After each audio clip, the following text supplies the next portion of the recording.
La nueva entrega de Alien del clásico de Ridley Scott está a la vuelta de la esquina. Esta vez dirigido por el director uruguayo Fede Álvarez. Después de la demostración de su talento en el terror en Posesión Infernal, no tengo la mínima duda de que nos va a dar un buen entretenimiento.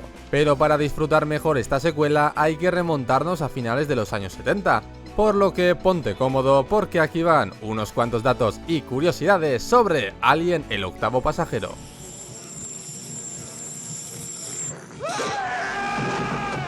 El título original de Alien era Star Beast, pero el escritor Dan O'Bannon nunca estuvo contento con eso. Fue cuando releyó su guión que se dio cuenta la cantidad de veces que aparecía la palabra Alien y se dio cuenta que era un título perfecto. Y sorprendentemente nunca antes se había utilizado. Las influencias de Ridley Scott para Alien son Star Wars,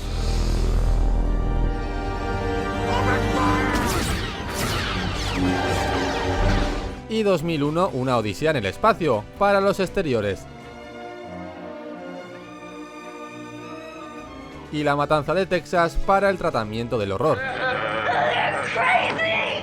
Al principio nadie quería producir la película debido a que era demasiado sangrienta. 20th Century Fox duplicó el presupuesto de 4,2 millones a 8,4 millones después de ver los guiones gráficos de Ridley Scott, el cual los hizo de puro aburrimiento por lo que tardaban en decidirse por el presupuesto.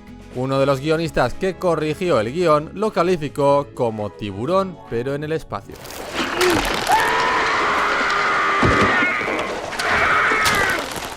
La escena del rompeprefes no se rodó en una sola toma, a pesar del mito, sino que se hizo dos veces. En la primera toma el alien no pudo romper la camiseta por lo que se volvió a colocarla. El intento fallido es visible en la película, ya que a Ridley Scott le pareció interesante ver que el bicho estaba tratando de salir. Se grabó con varias cámaras y terminaron con 40 minutos de brutos.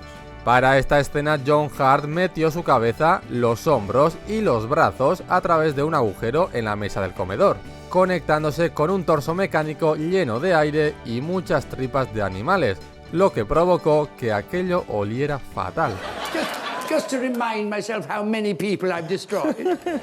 Al resto del elenco no se les dijo que utilizarían sangre y tripas de animales para provocar reacciones genuinas de conmoción y asco. Esto al parecer funcionó, ya que Japeth Kotto regresó a casa en shock y se encerró en su habitación sin querer hablar ni con su esposa. En la escena, Veronica Cartwright grita cuando la sangre le salpica. Su reacción horrorizada y los gritos fueron totalmente reales, al igual que del resto del reparto, ya que no se les dijo cuánta sangre saldría ni en qué dirección iba a ser. El chillido del extraterrestre fue interpretado por el imitador de animales Percy Edwards. Ridley Scott se lo pidió personalmente y se logró en una sola toma. Al principio del rodaje, Ridley Scott tuvo que lidiar con 9 productores que estaban todo el rato en el set preguntándose cuánto tiempo iban a tardar en cada toma, lo que llevó a Scott a tirarse de los pelos y en muchos momentos dejar el set para despejarse. El propio Ridley Scott fue quien filmó todos los planos que son a cámara en mano. Las turbias imágenes desde el punto de vista de los visores de los cascos cuando salen por primera vez del Nostromo fueron también grabados por Scott. El vapor liberado desde la parte superior de los cascos de los trajes espaciales en realidad fue rociado en aerosol desde el interior de los cascos. En un caso, el mecanismo se rompió y empezó a rociar el casco dentro del casco. El director le dijo expresamente a Japeth Kotto que molestara a Sigourney Weaver fuera de cámara, para que hubiera una tensión real entre los dos personajes. Kotto se arrepintió de hacerlo ya que le caía demasiado bien. A Dan O'Bannon se lo menospreciaba entre el equipo por los comportamientos tan críticos que mantenía en el set. Dan quería que su guión fuera llevado a la pantalla con el mínimo cambio, pero Scott no estaba por la labor, lo que llevó a peleas a gritos entre los dos. El equipo perdió el respeto por el guionista y no le dieron mucho crédito tras el éxito de la cinta. Después de la primera semana de rodaje, Dan O'Bannon pidió ver los dailies, pero se lo negaron. Para superar esa prohibición, O'Bannon veía los vídeos quedándose al lado del proyeccionista mientras él los proyectaba para los productores y para el propio Ridley Scott. Se pensó en pintar el abrazacaras de verde, pero Dan O'Bannon, al verlo sin pintar en el set y notar lo bien que quedaba su piel blanca, abogó por que permaneciera de esta manera. Los movimientos embrionarios del alienígena antes de salir del huevo fueron creados por las manos del propio Scott.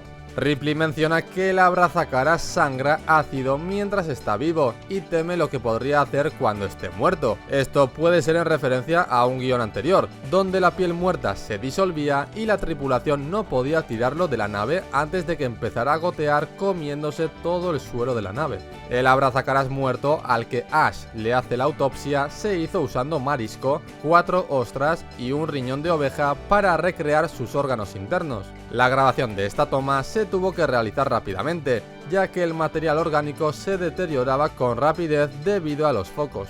El primer día de rodaje con el gato, la piel de Sigourney Weaver comenzó a reaccionar mal. Horrorizada pensó que sería alergia y le dijo a la producción que sería mejor que pillaran a otra actriz. Sin embargo, resultó que era por la glicerina que le rociaron en la piel para que pareciera sudada. Para que el gato Jones reaccionara con miedo al alienígena que descendía, se colocó a un pastor alemán con una pantalla entre los dos, para que el gato no lo viera al principio y se asustara después y comenzara a caminar y a maullar. Se utilizaron 4 gatos diferentes para interpretar a Jones, y si te fijas bien, dentro del Nostromo hay un momento donde se puede apreciar en el ordenador una imagen de Jones cuando era solo una cría. Cuando a Ridley Scott le preguntaron por qué Ripley volvería por su gato al final de la cinta, este respondió: ¿yo no volvería por mis perros? Absolutamente sí. Los trajes que utilizaban Tom Skerritt, John Hurt y Veronica Cartwright eran enormes y estaban forrados con nylon sin salida para ventilarse. Mientras los actores trabajaban bajo los intensos focos, se desmayaban constantemente debido al calor y la falta de oxígeno. Gran parte del diálogo fue improvisado en el momento. Para la escena del despertar del hipersueño, las actrices Veronica Cartwright y Sigourney Weaver tuvieron que utilizar cinta quirúrgica blanca sobre sus pezones para no ofender a ciertos países. En las primeras ilustraciones de H.R. Giger, el alien tenía ojos. Para la película, Giger insistió en que no tuviera ojos para darle una apariencia sombría y sin emociones que caza por instinto o por olfato. Los fans han teorizado que su cabeza puede contener órganos sensoriales como los murciélagos, que usan ecolocalización o electrolocalización como los tiburones. El estudio se mostró reticente ante las primeras imágenes que Giger les mostró, pero la insistencia de Scott finalmente dio sus frutos. Aún así, los dibujos de Giger, que los sacó de su libro Necronomicon, tuvieron que ser alterados debido a su descarada sexualidad. La parte frontal de la cabeza del alien está hecha partiendo del molde de un cráneo humano real, y la baba utilizada en el alien fue gelatina y para los tendones de las feroces mandíbulas de la bestia se utilizaron condones triturados. Uno de los ejecutivos de Fox, Peter Bale, discutió durante 3 horas por los honorarios del diseñador H.G. Giger por el alien, ya que querían pagarle lo mismo que a una secretaria de alto nivel que trabajaba en Suiza. El productor Gordon Carroll se mantuvo en el bando de Giger y consiguió ganar.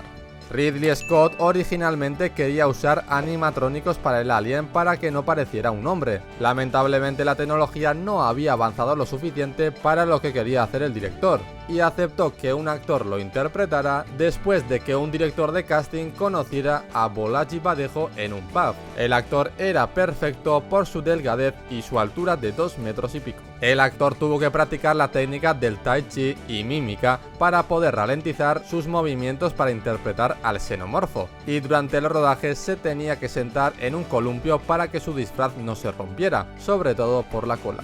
Scott le dijo que no se relacionara con el reparto para que el miedo fuera genuino. Bolaji Badejo lamentó que nadie lo pudiera reconocer como el alien, pero recordando a Boris Karloff o Christopher Lee, actores que comenzaron su carrera interpretando monstruos, se alegró de haber estado debajo del alien, y con suerte, si la cosa triunfaba, le llamarían para futuras secuelas. Este fue el único papel actoral de Badejo, quien era diseñador gráfico de profesión. Después de la película, regresó en anonimato a Nigeria, donde abrió una galería de arte. Falleció en 1992 por complicaciones de la anemia, convirtiéndose en el primer miembro del reparto en morir.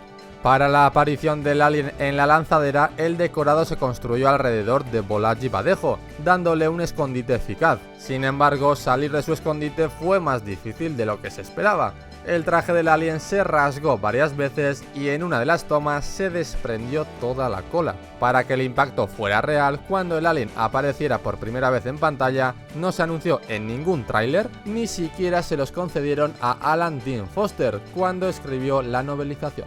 La criatura nunca es filmada directamente frente a la cámara debido a sus rasgos humanoides de su rostro. Ridley Scott, quien rodó todos los planos a cámara en mano, disparaba desde distintos ángulos para que no se notara que era un hombre con traje de goma, y muy rara vez lo capturó en su totalidad. La escena en la que el xenomorfo mata a Brett fue muy problemático, ya que el estudio no entendía por qué había tanta agua y cadenas colgando en una nave como esta. Scott aún así se mantuvo firme y rodó lo que le parecía mejor. Los modelos de los aliens tuvieron que ser repintados todas las noches, ya que la baba utilizada en el set corrosionaba la pintura dañando el traje. El xenomorfo y el abrazacaras tienen un tiempo total en pantalla de tan solo 4 minutos. Ridley Scott optó por reducir al máximo el tiempo del alien para que el impacto fuera mayor, técnica que utilizó Spielberg con Tiburón, aunque esto fue porque el animatrónico se rompió el primer día de rodaje. H.G. Giger demandó a 20th Century Fox 18 años después del estreno de Alien, el octavo pasajero, por su falta de crédito en pantalla en Alien Resurrection de 1997.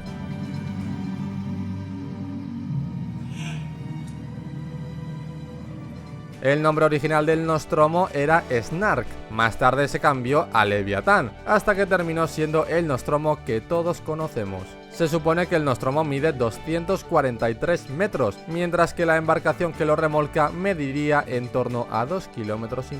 Originalmente, el Nostromo estaba pintado de amarillo apagado, pero Scott no estaba contento con el aspecto final y ordenó que se eliminaran todas las tomas con ese modelo de nave y que se volviese a pintar de gris. Los diseñadores de decorados, para ahorrar presupuesto, construían decorados reutilizables para varias escenas, como la sala donde el equipo descubre los restos esqueléticos de los alienígenas y la cueva de los huevos. Para la inspiración del interior de la nave Nostromo se basaron en cementerios de aviones, y para aumentar la sensación de claustrofobia de los actores, Ridley Scott hizo que cada día las paredes y los decorados se estrecharan aún más. Las luces azules que se utilizaron en la cámara de huevos de la nave alienígena fueron tomadas prestadas de The Who. La banda estaba probando los láseres para sus espectáculos en el estudio de sonido de al lado. El interior del huevo estaba compuesto de material orgánico real, y Ridley Scott utilizó corazones y estómagos de ganado fresco obtenidos de una carnicería real. El hábito del alien por poner los huevos en el pecho se inspiró en las avispas araña, las cuales plantan sus huevos en el abdomen de las arañas. Esta imagen le provocó pesadillas a Dan O'Bannon, quien terminó por escribir el guión. Para la escena de la cámara de huevos se crearon 130 huevos. Ridley Scott declaró que al elegir el papel de Ripley todo estaba entre Sigourney Weaver y Meryl Streep. Las dos actrices eran compañeras de universidad en Yale. Al final se lo dieron a Weaver, ya que Streep estaba de luto por la muerte de su marido John Cazale. La línea de diálogo que le dio el papel a Sigourney Weaver en el casting fue su discurso final. This is Ripley, last survivor of the Nostromo.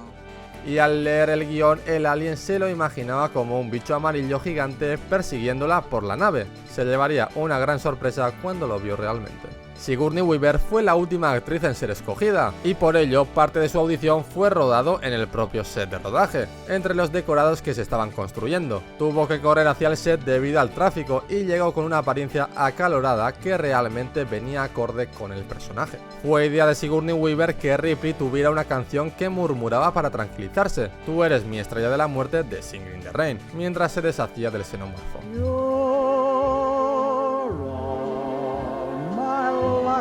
Ridley Scott recuerda la bronca que le echó el estudio por lo caro que eran los derechos de la canción.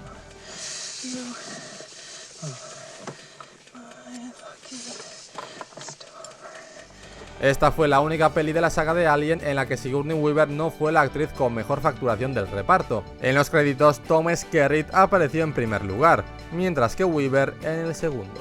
El montaje inicial de Alien duró 3 horas y 12 minutos y era mucho más sangrienta, pero debido a las reacciones en las proyecciones y para evitar una calificación para adultos, se recortaron las escenas como la del rompeprefes o la muerte de Brett. El director's cut de Alien se hizo para mostrar escenas que nunca antes se habían visto y que la audiencia estaba pidiéndole a Ridley Scott. El director se encargó de estructurar de nuevo toda la cinta para que no resultase lo mismo, lo que condujo a que dure 1 minuto menos que la versión teatral. El título en forma de jeroglífico de Alien en la apertura fue diseñado por el artista gráfico Saul Bass y no fue acreditado. El eslogan "En el espacio nadie puede oírte gritar" se le ocurrió a la redactora Barbara Gibbs, y con eso vendió la película, convirtiéndose en uno de los eslóganes de películas más conocidos de todos los tiempos y aterradoramente real. Alien fue la primera película calificada R que tuvo su propia serie de juguetes para niños. Esto fue después de ver el éxito de juguetes de Star Wars. La figura del Alien medía 18 pulgadas y si bien era fiel al diseño de Giger, los padres se quejaron por su fragilidad y peligrosidad, haciendo que Kenner retirara del mercado el juguete y que hoy en día sea una pieza de coleccionista reevaluada por más de $1000. Gracias por ver este vídeo, dale a like si te ha gustado y nos vemos la semana que viene con más curiosidades de Piraña 3D. All the scars on his scales. Agur.